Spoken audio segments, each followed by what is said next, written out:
Welcome back to the Kiwi Wedding Podcast.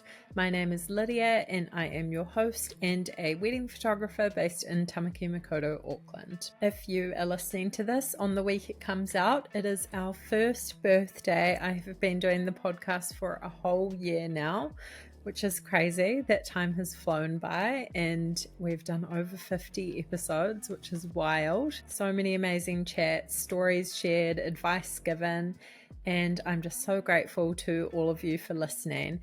There are some very special things happening this week, so keep an eye on our Instagram. We're running 2 amazing giveaways with a bunch of talented vendors, one for more the Upper North Island and one for Canterbury.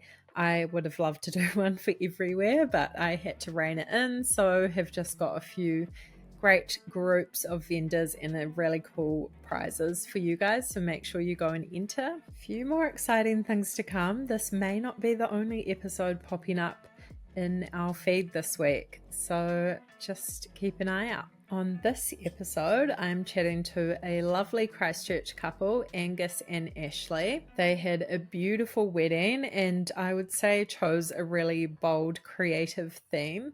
You definitely have to jump over to Instagram and check out some of their photos. We chat through their love story, high school sweethearts, to their proposal, which didn't fully go to plan but was still beautiful. The whole planning process with all its ups and downs, battling with the weather, which is very relatable in New Zealand, being really intentional with building their vendor team, choosing a bold creative aesthetic, creating I think it was 42-page magazine for all of their guests, pivoting at the last minute, some hilarious stories and amazing advice. These 2 are so much fun. I really enjoyed my chat with them and I know that you will too. So enjoy episode 51 with Angus and Ashley and I'll see you very soon. So hi Angus and Ashley, thank you for joining me on the podcast today. So excited to chat all about your wedding and planning process. Yeah. Thank you for having us. So good. So to get started, if you guys could just tell me a little bit about yourselves, how you met and like your life together. So Angus and I met in high school. We've actually been together for 11 years before we got married. So we were high school sweethearts. I was 15 and he was 16 when we first got together and have just been together ever since. I guess you could say that we grew together and also grew up together and kind of had all of our milestones pretty much together. I guess apart from that, for work, I am a creative and marketing lead for one of the biggest real estate franchise in New Zealand. And outside of that, we love family, friends. We love our dog. And I'm an accountant. I run my own little business from home. That's pretty much what I do all day, and look after our dog Gio, and then hang out with friends and family quite a lot, and just kind of muck in. Oh, so good. Love a high school sweetheart story. So you dated for quite a while and then got engaged. Can you tell me a bit about the proposal story? Yeah, so it didn't exactly go to plan. The proposal story was a bit long, but we'll go through it. Basically, plan was on our 10th year anniversary, we went away to Tekapō for a wee, just, get away, just kind of enjoy the weather. It was actually on the weekend when the Queen passed away. So we had a kind of impromptu extra Monday off, I think, or Friday off. So we're like, bugger it, let's just go. So we went with the plan being that, from my perspective, I would bring the ring with me, and then down there, obviously pop a question and it'd be awesome and happy days. It ended up not quite happening like that, because we left on the Thursday, I think. I can't remember. We left on Thursday. The ring arrived at our place on the Friday. So obviously we were already in Tekapō at that point. But I got notified that the ring had arrived. So I basically contacted my sister to be like, hey, look, something really important has arrived. Can you help me out with something? She was onto it. She knew what to do. She picked up the package. She was like, sweet, what's the plan? So she had an inkling that it was the engagement ring. Yeah. So Yeah, so I went to plan B, which was, look, I still want it to be a surprise, because actually said she wanted two things for the proposal. One, she wanted it to be a surprise, which is really hard to surprise, so really a challenge. And two, she wanted someone to film it, film the actual moment, when I got down on one knee. So I was like, okay, as long as I can do that, it'll be all good. So, yeah. So I asked my sister, I said, look, this is what's happening. I'm going to propose. I'm gonna do it on the way back, and we went to Hallswell Quarry. Yeah, Hallswell Quarry. It's got a nice look out over the city. It's a great spot, and I was like, that's where it has to be. Look over the city. So we went there on the way back under the guys that we were taking Gio for a walk, and yeah, just kind of had to bluff my way through trying to convince Ashley to walk up the hill she didn't want to walk up. Terrible weather. It was overcast, so windy, and we've just been, I guess, how long is the drive from Tekapo? Maybe 2.5 hours. So the last thing I wanted to do that day was to walk the dog. And we were 10 minutes away from home as well. So I was like, oh, let's just go home.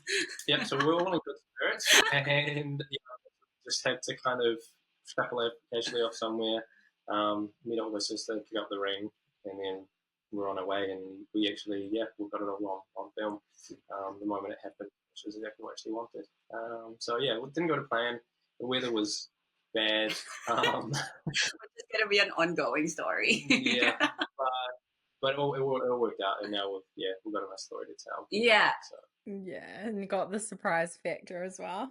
Like what we always say, I said this to a few of our friends, had it happened at Lake Tekapo, I kind of had almost an inkling. I mean, like, if it doesn't happen on your 10-year, when else is it going to happen?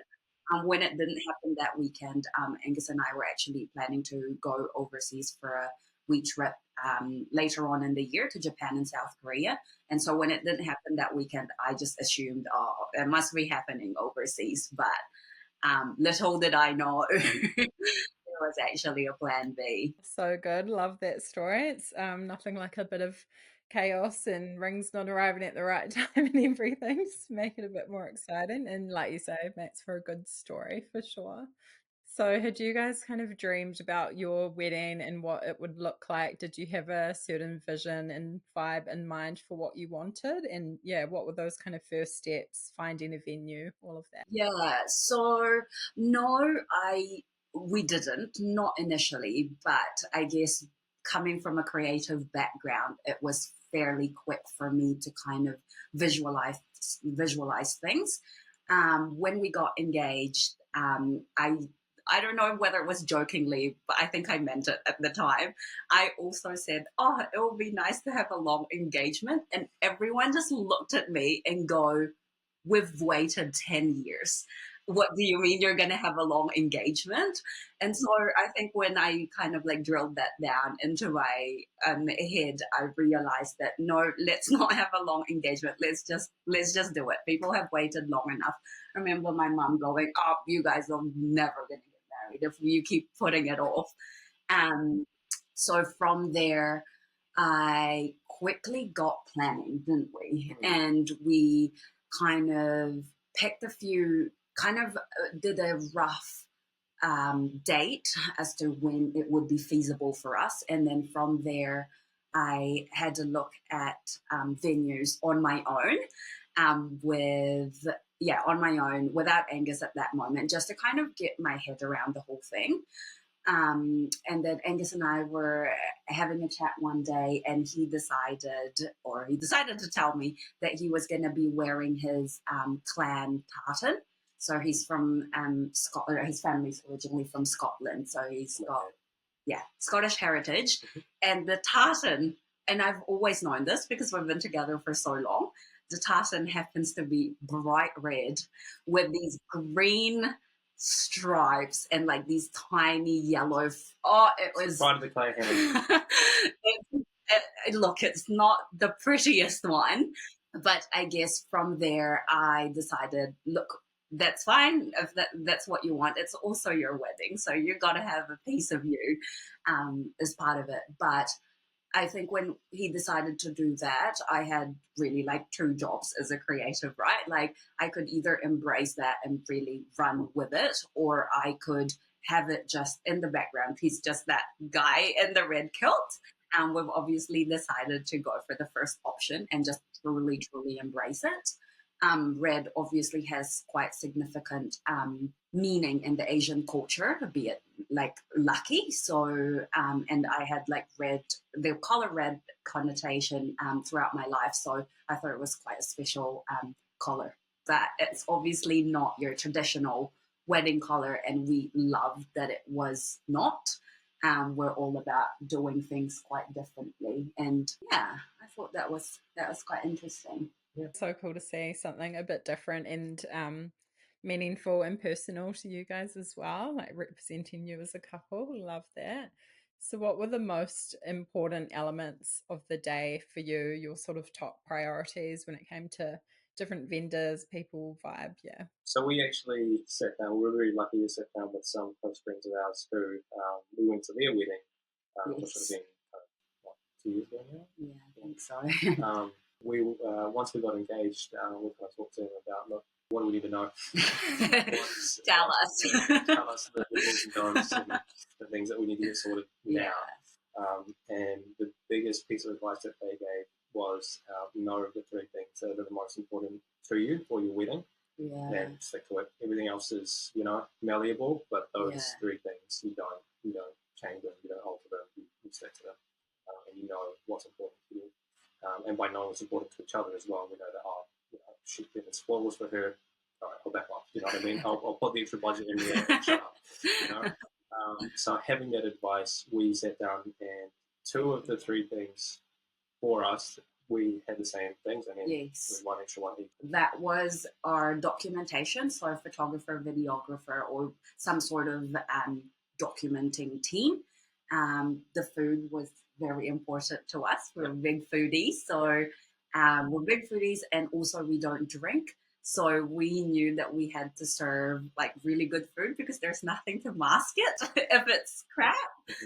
So that's the 2. And then for me, it was like being a creative again. It was all about like the look and feel of the day, not just the decorations or the styling, but just the overall feeling of the day. And then for Angus, it was the ceremony was really important for him. So I guess those were our 4 pillars of the wedding day. So helpful to have that as, sort of your guiding pillars, like you say, and that's something that you might, put a bit more of your budget into and then save on other things. And I think that's really great advice for people to figure out what that is for you. I just think that if you don't have those strong pillars, or if you haven't figured it out quite early on, you could easily be swayed by a million other things, especially now that we live in that social media age where everybody's doing something, right? And I always say Pinterest is like cocaine for brides because there's always something bigger, better, and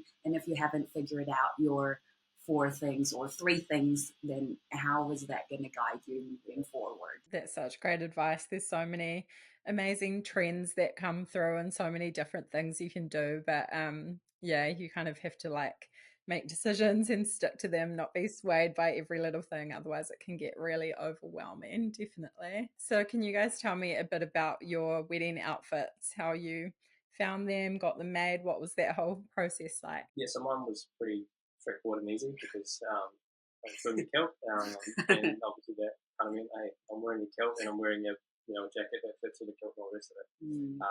So just found a local place in Christchurch, London, etc. Went down there, chatted with him about it, and we just kind of did the motions, were like bang, bang, bang, we lock it in.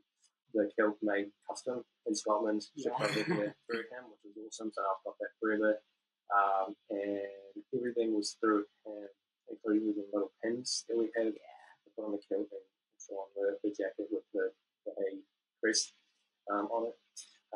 And the only other thing that I really got were shoes. So boots, which we've actually got online. So. He got, I guess he decided to do non-traditional shoes for the wedding just to give it, I guess, that modern feeling. Yeah, normally the traditional shoes are called Gilly Bros, and they have these bases that kind of wind up the leg and have a little bond.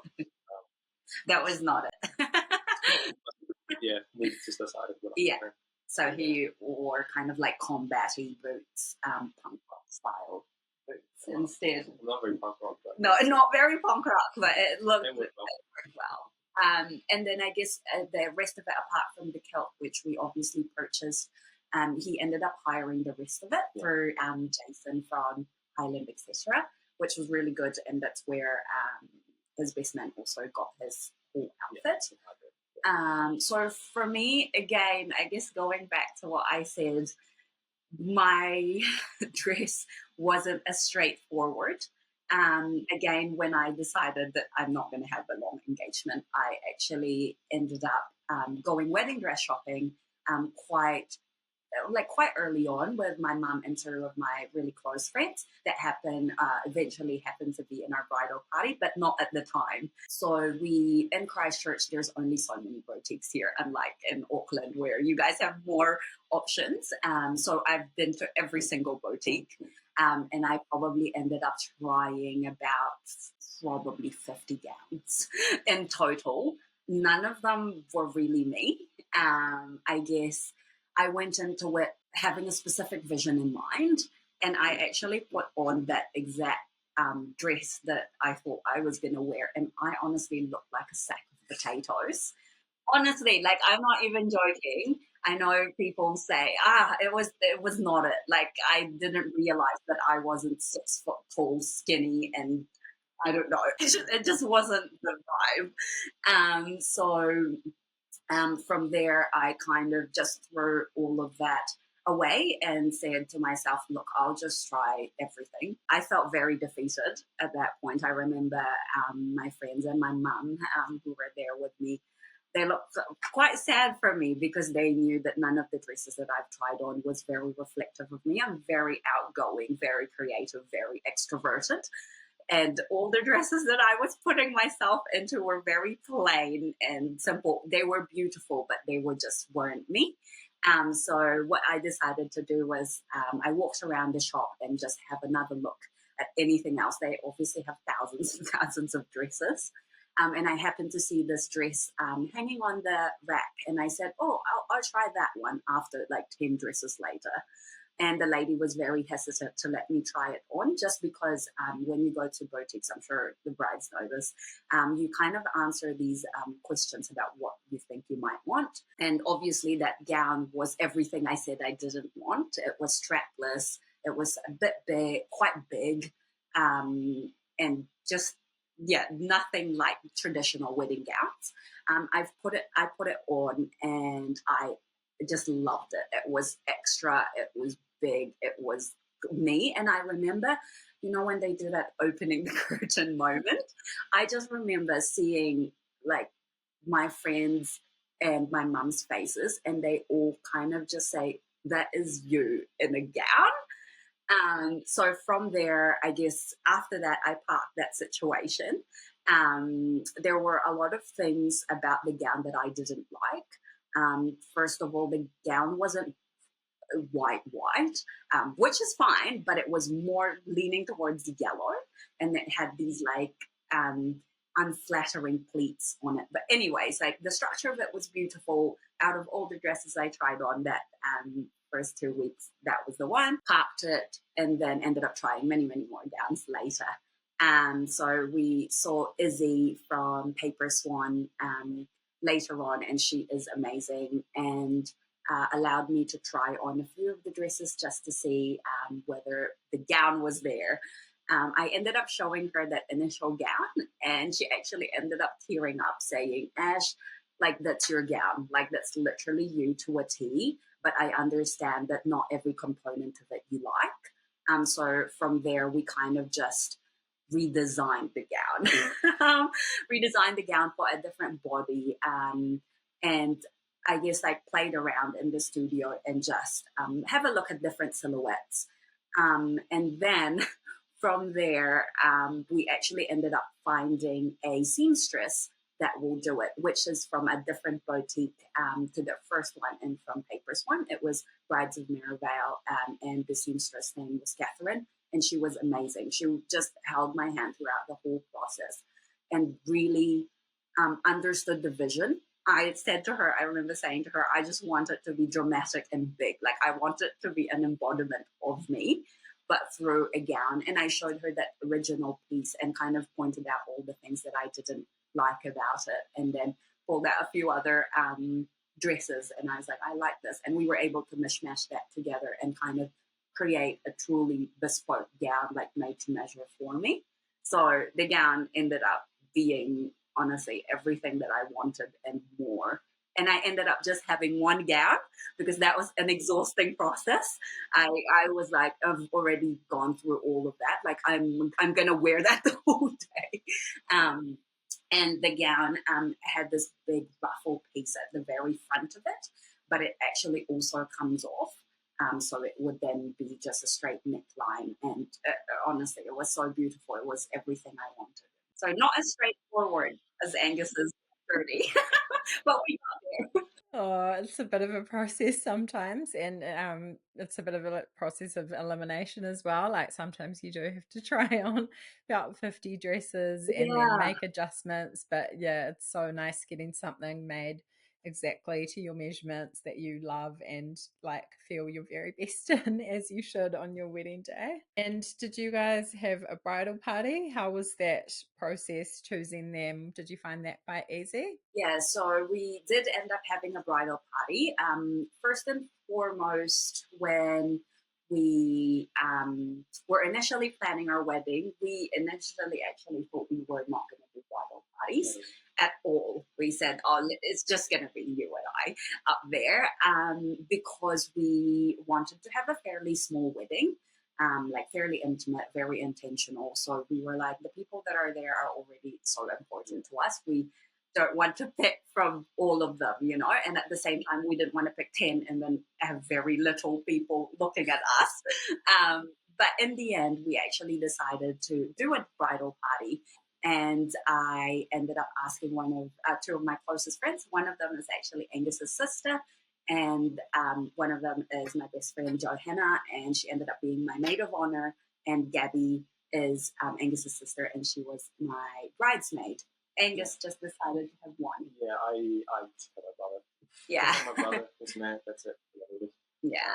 So yeah, it wasn't easy for me. Yeah, it was quite easy, I would say. I do have an older brother who lives in Auckland, unfortunately, so he was a little bit, I guess, detached from all the wedding planning, but we wanted it to be still so special for him, so we tried to find him, I guess, special jobs on the day. He did a reading instead at the ceremony. He drove me from the Airbnb to the venue and the girls as well.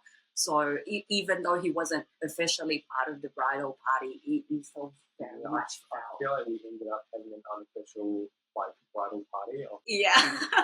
They were just helping us out and just doing what they need to do. So It was strict. It wasn't, yeah. But it was really cool. It was definitely, I think, the whole planning of the wedding, especially for, I guess if you look at traditional couples, the bride tends to do a lot of it. And being, I guess, again, like what I said, creative, extrovert, loud, crazy, I needed someone to keep hyping me up to get me through a year and a half of wedding planning. And Angus is the complete opposite of me, if you can't tell. We're literally yin and yang. So I needed the girls to just keep saying, no, you're not delusional. Do the ice sculpture, do the fireworks. No, we didn't do it. But, to that extent, I suppose.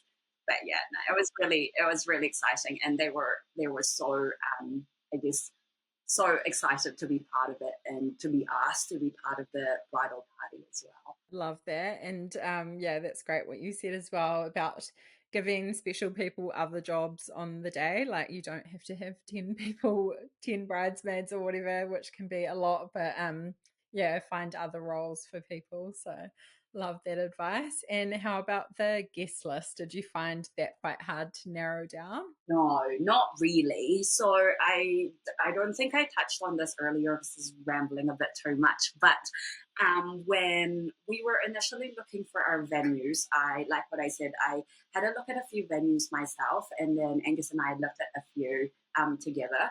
We knew that none of them for the one. Again, in Christchurch, there's only so many places that you can go to unless you are lucky to be connected or wealthy and be connected to a family member who has a big land.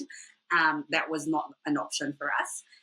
So I remember just scanning through Instagram, I think, and being, I guess, in the real estate industry, we know a few hotspots. And I came across Ōhinetahi, which is at Governor's Bay here down in Christchurch.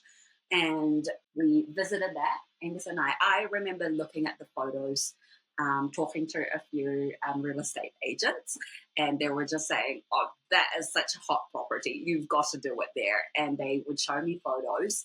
And at that moment, we didn't really know too much about the place. We drove there, and it has this really, Lydia, honestly, if you're ever down here, you have to visit it. But it has this very long, dramatic driveway that has like shrubbery all down it. And it, I guess once you get to the very bottom, it has this big green open space that overlooks the bay. It was honestly the most beautiful place. And I ended up saying to Angus, it doesn't matter how much it is, we're getting married here. Because at that point, honestly, we've just arrived at the car park, and I looked at him and I said, this is the one. And he was like, we haven't even seen the place. But from there, Ōhinetahi has this big garden. And then at that moment, they were constructing their pavilion, which is going to be their indoor space. Ōhinetahi used to be owned by Sir Miles Warren, who was a very famous New Zealand architect. So they were converting it. He's passed, so they're converting it to be a wedding venue, wedding space, event space. But at that moment, the pavilion wasn't built, and we didn't know how much it was going to cost. There were quite a few rules around Ōhinetahi. We eventually decided that it was within our budget. And there were quite a few rules around it, and one of them being that they have a cap for their pavilion space, which is quite small, of 60 people. We were under that we were already under that, or aiming to be around that number. So when we heard that it was 60, we were like, oh, it doesn't matter. Let's just lock it in. And yeah, so we kind of had a rough idea of the people we wanted. Yes. We thought it would be best. Then we looked at venues and we were like, it's going to be too, maybe it's too big for us. Yeah, exactly. We didn't want it. But then once we locked in Ōhinetahi, we were like, well, that's already known people that we were going to find anyway. Yeah. So from there, it was just kind of touching base and like, hey, can you make it? And then we worked it organically. Yeah. It's pretty good. Yeah. We originally wrote 2 guest lists. Yeah. And one of them, I think, just had a little over 60. Yeah. And then mulled over it for probably 6 months, and then rewrote it again. And then from there, we ended up having about 55, 56 people.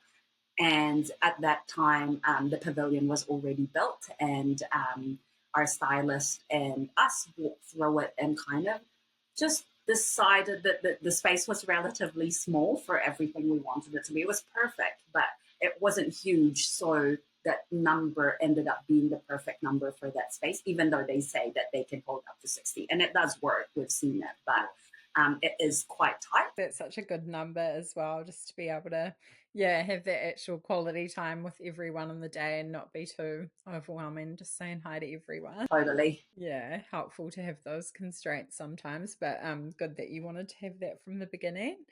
And can you tell us a bit about the big day? How did it all go down? And any highlights or favorite moments?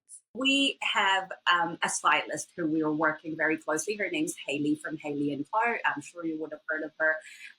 So she is our stylist. And throughout the whole process, she was helping us plan the event. And I remember specifically messaging her I think earlier on the week. And I said, oh my God, the weather is not looking good. And she goes, don't look at the weather, we'll look at it closer. And I just said, okay, that's fine. But Lydia, Ōhinetahi is open. Like, it's a garden, so there's no, you can't hide. Like, I know that there's sometimes contingency plan. We didn't have that. So I remember meeting with Hayley a few days before the wedding, and she did say, look, it looks like it's going to rain. We planned the rehearsal the day prior, and the weather was not going to change. Like, we looked at it from bed service hour by hour, and it was actually going to bucket down the moment our guests were arriving. It was beautiful in the morning, but from the moment our guests arrived until the evening, it was going to bucket down, and it did. And the day before on our rehearsal, it was 23 degrees, no cloud. And the day after, it was 20 degrees. But for whatever reason, like this time. So I guess from there, I'll tell you a little bit about the rehearsal. It was really stressful. That was the only ever moment I actually cried throughout the wedding planning, just because it almost felt like I was really close, right? Like, I was only so many hours away from the big day, and all of a sudden the whole vision was kind of like collapsing because we didn't have a contingency plan.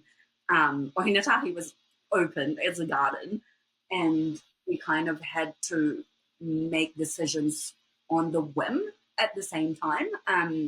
We really just had to look at the place again. The pavilion was the most obvious option to do it in there, but unfortunately that was not an option for us because we had a surprise for our guests. Lydia knows now, but we designed a 48-page magazine, and so it was not an option to have it in there because the pavilion was already styled with the magazine on top. So we decided to have it in the art gallery. So Ōhinetahi is this huge space. Sir Miles used to collect a lot of artwork. So he built a gallery within his home, and they've never opened it to anybody. But I guess Shelley, the manager from there, just probably saw how distraught I was and just said, yes, you can have it at the gallery. It's this tiny, tiny space. We didn't have too many people, about 55, but it was still quite small. And from our rehearsal, we had Haley there, who was so lovely. She was setting up for the day, the next day. And she happened to be there, and she just made the space work for us. We kind of, on the wedding day, we decided to do it it was the complete opposite of what we were originally planning, but it was honestly everything I didn't know I wanted and more. From when Angus and I initially visited Ōhinetahi, I saw that gallery and I told him I wanted to get married in there, being the creative artsy-fartsy person. I said, how very New York of us if we did get married in there. And he said, no, it's too small. Anyway, so we ended up getting married there, and we actually ended up only having 10 chairs. Is it 10 chairs or 20 chairs on either side, just two. We decided to ditch all the mics. So, when you do everything, we have the mic with the celebrant. We decided to ditch all of that apart from our vows. We were mic'd. Everybody else just spoke and kind of projected their voice. It was a very small space. We also decided I was originally going to walk halfway down with my parents, both of my parents. The space was going to be too, there was no way you could walk. It was too tight with my big ass gown already. So we decided to also scrap that. So yeah, it was the day before. It was already quite intense. I've never felt so overwhelmed, but at the same time, all the right people were around us. Yeah, and that's kind of what we were saying earlier about our final party as well. That because the weather was so bad. One of the things that for us, the way it ended up working was that for Ashley, the girls got her there on the day. So makeup, hair, and spread, bridesmaids, they got her there, and then the boys took over on the day. Yeah, honestly, we were so lucky to be surrounded by just good people. Because it was. I think they saw that the weather was not going to change, and they probably, knowing that since they know who I am, they probably knew how devastating it was for me. But the weather did not stop anything. They just went above and beyond. Any moment I was out there, they carried an umbrella for me, and they just made sure that the day still went as smoothly. So on the day, like what we said, we had the ceremony in the art gallery. I did this terrible, terrible thing. where I was really nervous because nothing was going, not necessarily nothing was going to plan, but I was really upset about the weather, but there's nothing you can do.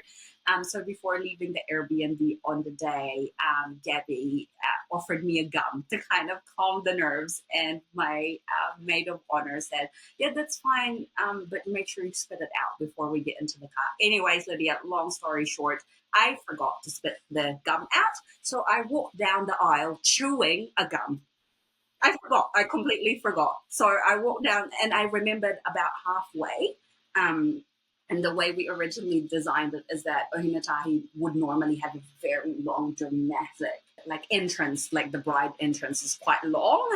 We picked it specifically for that because I wanted all the drama. And then we obviously had to cut it very short. And I remembered about being halfway down the aisle that I was chewing the gum, and I stopped chewing and smiled. I was so nervous, and then I just smiled and chewed it at the same time. Honestly, it's the most cringe thing, but everybody just said that it was like it made the whole thing so us. They were like, if you were to do it all over again, we still want you to chew the gum. But also, So good. what you said about any special moments, because the runway was so short, The runway. and just because of the way it was laid out. I mean, because mentally I was planning for it. She's trying to meet me the way I can. You know what I mean? I can watch her walk down and steal my nerves, but. Because we didn't have that, it was literally, hey, can't see her, she turns the corner, and now she's 20 minutes away. Yeah.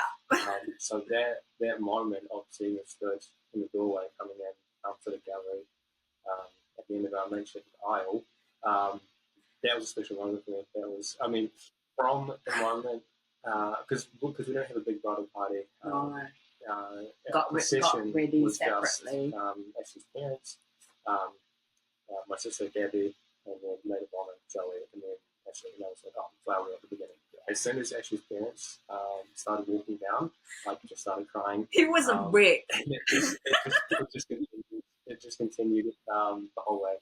So, but that was definitely probably my highlight moment of the whole. It was just he was very emotional. And Angus is not a very emotional person. So we've been together 11 years, and I could probably count on one hand how many times I've seen him cry. So that was, and not that it was special for me to see him cry, but just to see it so raw, and everybody was crying at that ceremony. Everybody, it was crazy. So that ceremony was so special to us. Apart from that, like what I said, we designed this magazine, and so we actually did a reverse where normally at the weddings you welcome the bride and groom and you do the towel thing. I explained that to Angus and he didn't know what I was talking about. And obviously because he's such an introvert, I would have loved the moment, but he didn't want to do it. We actually reversed it. So we welcomed our guests. So we were already sitting down and we played our music. They came in and then they all obviously saw the magazine. They sat down, and for probably 5 minutes, it was just dead silence. Everyone was just reading the magazine with these big, like, smiles on their face. It was really nice. Well, we just kind of looked up and we were like, oh, no one's talking. Because everyone was just, what is this? Yeah. That was a really special moment for us as well, because we obviously it's not a lot of time and effort into Of course. probably more than we should have. But no, I mean it all worked out. So that one was something else. No one's talking and it's actually awesome. That was really, really cool. So special. I love all those little stories of things that like went wrong or not how you might have planned, but then they're like so memorable later and actually like made your day. Like you couldn't have planned that. So hard not to let the weather affect you, and that is so relatable for so many couples, I think. But like it always works out in the end and still is memorable, and you get amazing photos and everything. And I love those sort of things that you did a bit differently. And what was in the magazine, was that kind of your story? I don't know whether you want to see it, Lydia. We've let her copy here if you want. I'm kind of embarrassed to show her. So Oh. this is our magazine. I love it. It's Like about a Time time. magazine. Yeah. Basically, because originally, Ashley being the Pinterest thing that she is, originally saw there was a trend there. I didn't see it as a trend. No. You saw the trend that people were doing, like newspaper. Oh, things, yeah, that's right. Now saying da da da, and we're like, hey, And I didn't want to do that. Well, we saw that, and we were like, this is cool. But I don't want to do this. But because I said everyone's doing it. By the time our wedding rolls around, everybody's done it. And not that we cared about trends, but I was like, I want to do it in our way. Yeah. And we were like, what's more special than... Yeah, so we both kind of got a background in marketing. I've got a degree in marketing, so obviously works in marketing. But two different sides of it. Yeah. Actually very much focused on the design. Creative and aesthetic. And then I'm all about the goods. So we were like, hey, well, I can write, you can design. We've got access to different things in our circle that can put together a magazine. So we were like, let's just do it. And then it turned out to be, we initially thought it was going to be a mini magazine, and quite only a few pages. And as we were doing it, it just got honestly thicker and thicker. And in the end, we ended up with a 48-page magazine. And it had, that was the first spread. And it just talks about us. And then it went about our story, really. Yeah, pretty much just talking about who I am, where I've come from, and Ashley's part. The one about Gio, our dog, about a proposed story we wrote it down in there, and then just shared like some photos. And we had our menu in there, so we didn't have too many. I was very mindful of kind of like clutter on the table. So we put our menu in there. We had thank yous to all of our vendors in there, that kind of thing. But honestly, it made it so special. Oh, I love that. That's such a cool, unique idea. Like, I definitely haven't seen it done that way in New Zealand, at least. So special for you to have that as a keepsake, and for all your guests too as well. What did you guys find the hardest part of the wedding planning process? Is there anything you look back on and regret or would do a bit differently? Definitely no regrets. I thought that I was going to have regrets. I sometimes can get caught up on the very tiny details, but honestly, having been surrounded by the vendors that we got for our day, Angus, obviously, being in the field that I am and being in the position I am, I tend to assemble people, and I've just felt like we honestly assembled like the best team for the day. So no regrets, because everybody just did what we were after and more. Yeah, and I mean, I think the thing about it was that we yin and yang, so her weaknesses are my strengths and vice versa. So it was very much like, hey, in terms of vision and feel for the day, we had a very strong one, but then actually knew exactly what she wanted, and so that was easy. Because if it was just me, I'd be like, I'm just backyard wedding. You know what I mean? Like, what kind of veterans do you want? What are they? But I'm very much logistics. So as soon as we kind of got to the point, we were like, hey, we know exactly what we want. We've locked in our vendors, we know the look and feel. That's when I just kind of really interested. Yeah, and it was so nice. It was so nice, Lydia, just because I feel like at a certain point, brides kind of get exhausted. And kind of like decision fatigue, right? But because Angus and I are absolute yin and yang, I kind of got halfway as much as I can, like locked in all the people, locked in the collars, locked in like all the bits that I needed to lock in. And from there, I kind of just was like, you do the rest. And he did all of the logistics. He had an Excel spreadsheet for everything. And it just... I had task lists from people. No, so no regrets, and no... It wasn't too difficult for us. Everything luckily kind of fell into place. We met the right people, the right vendors, that like believed in what we were doing. Yes. Were willing to go, an extra mile for us. Yeah, they really did, honestly. Yeah. Oh, so good. Sounds like you guys have the perfect combination of strengths for, planning a wedding, or, they're both like creative and logistical side of things. So that is so helpful. And did you guys have a budget that you were sticking to? If you're happy to talk about that, even a ballpark figure, and how you went with that. Did you end up blowing the budget, or was that quite surprising how much weddings cost? Oh God, yeah, it was honest. It's surprising how much wedding cost. Angus and I were one of the first people, apart from that couple that we talked about at the beginning. We're one of the first people in our circle to get married. And again, just being the creative person that I am, you kind of want to really do the wow. I knew I wanted to do that. But yeah, Angus can talk about numbers since he's the numbers person anyway. Yeah. Well, I mean, yeah. Well, once we started getting it there, once we started talking to vendors, because I mean, like, we had the only, like I said, the only other wedding that we've been to was a friend of ours. So that was the only one that really we had any kind of scope of what a wedding would cost. You know, outside of that, it was nothing. And the only other people we talked to would have gotten married like a decade or more. So that was kind of, you know, an eye-opener. Well, yeah, that was kind of a starting point to know, okay, well, all right, this is kind of what we're looking at. But then also when we started talking to vendors and you know, catering, you know, venue and things like that, then it's okay, well, that just, you know, kind of moves the dial. But in terms of what we were looking to pay, yeah, I mean, we had a ballpark figure that we wanted to work, that we, you know, had a cap, or you know, a soft cap that we were willing to stretch. That was very important to someone.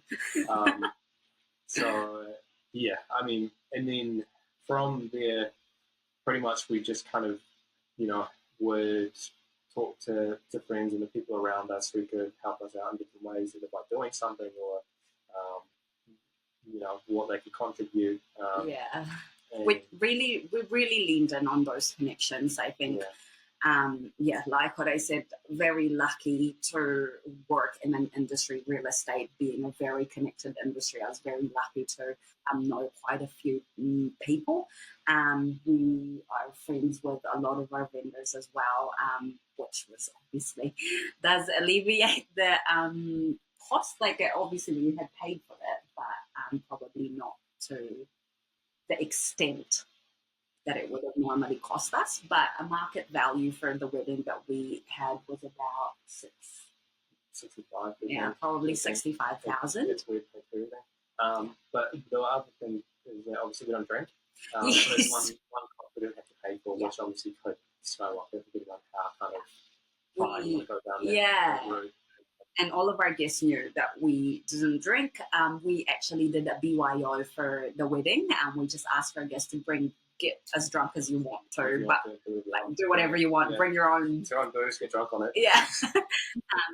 But I would say, market value of the wedding would probably be about that 65,000, which is, when you think about it, is honestly really outrageous.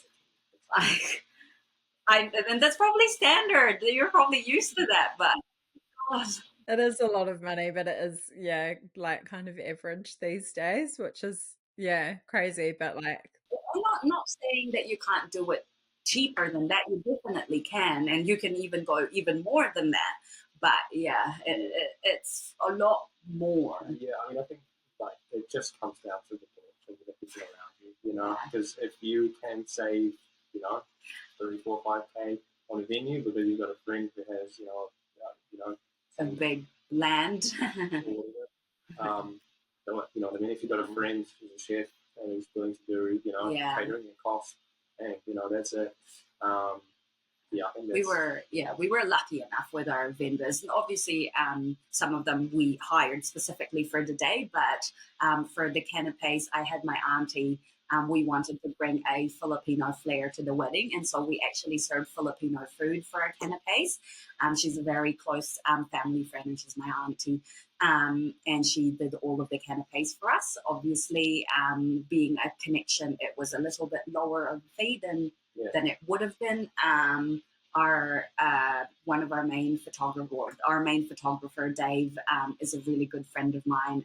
He obviously just went above and beyond for us to really make sure that we were getting what we wanted without obviously like paying the absolute top dollar for someone like him.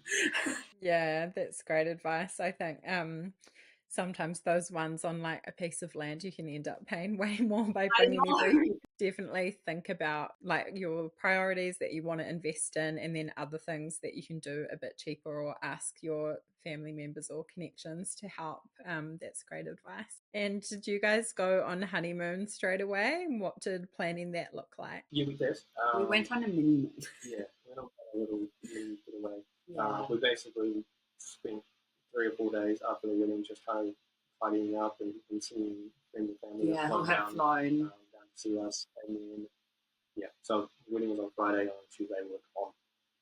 So we just went up to Admiralty Bay, up at the very top of the South Island. Like literally the road that we were taking ended with our Airbnb. Yeah.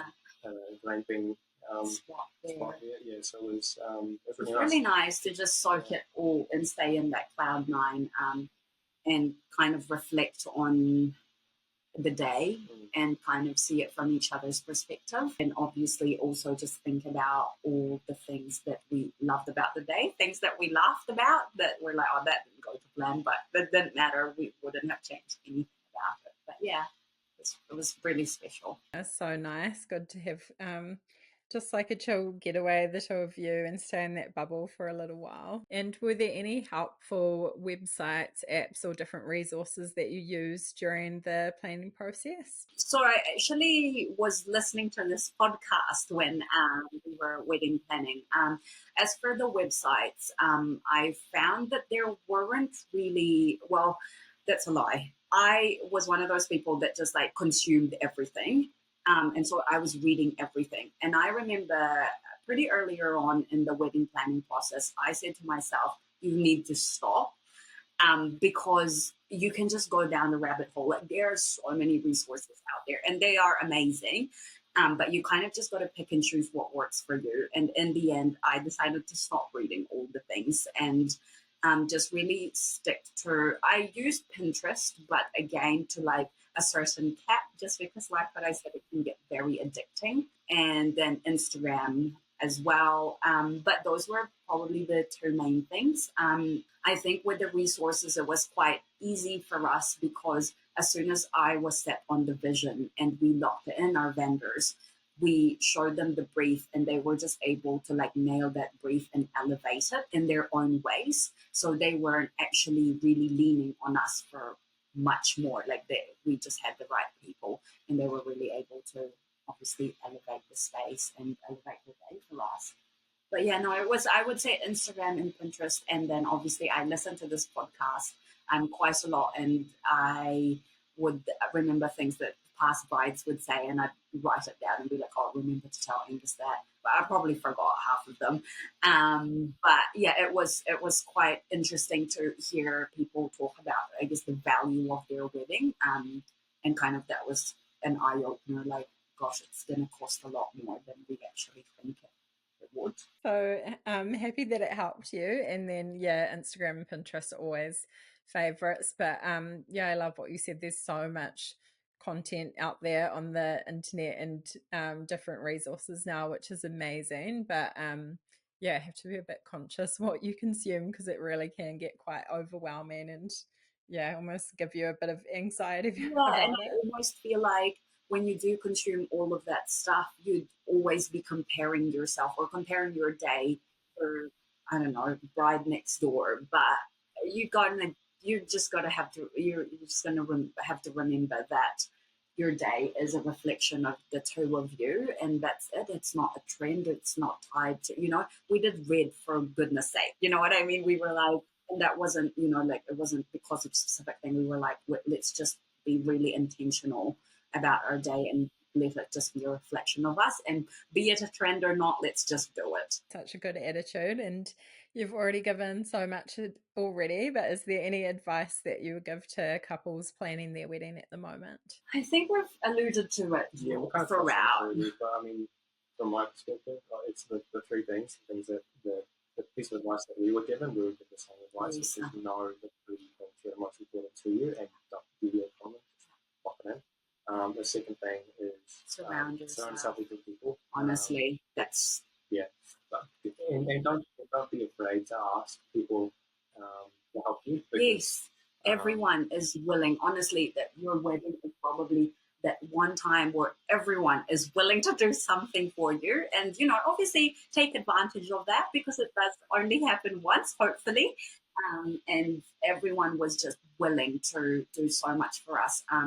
We had asked one of our best friends to be our MC, and he actually was living in Sweden at the time. And he's still living in Sweden, but he flew all the way from Sweden to New Zealand, which is not a very short flight. And he was obviously like so happy to be there and wouldn't have missed it.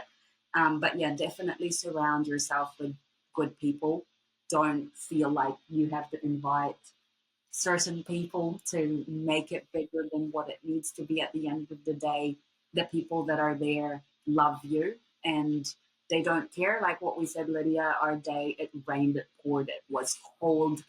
We couldn't have people inside. Nobody cared. Nobody batted an eyelid. I was so worried that they were cold and they were like, we're just so happy to be here for you guys. And again, assemble that 18 list of vendors. I think that's the biggest thing is that, like having Haley as our stylist, she was just able to elevate it.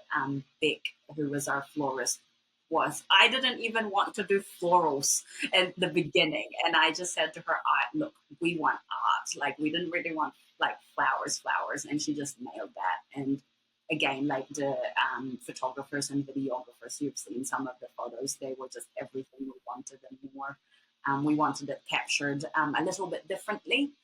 We didn't want any kind of like, we had post photos, but like we wanted it kind of like more behind the scenes, and they were just able to really nail that. And we forgot that there were videos and photos of people and like that they were there. They were amazing. So much good advice in there. That's so helpful. And what is married life like now? Do you guys feel like you got any of the post-wedding blues? Yeah, so married life is really, really good. We just feel, like I said this, because we had been together for such a long time, I didn't anticipate it to change. But honestly, when we got married, it's almost this weird sense that you really do feel really close. Like to me, like Angus feels like home. He's always felt like home to me, but like after the wedding, it was even more. And I didn't know that was possible because we have been together for such a long time. But yeah, how I'd like to think it's safe to say.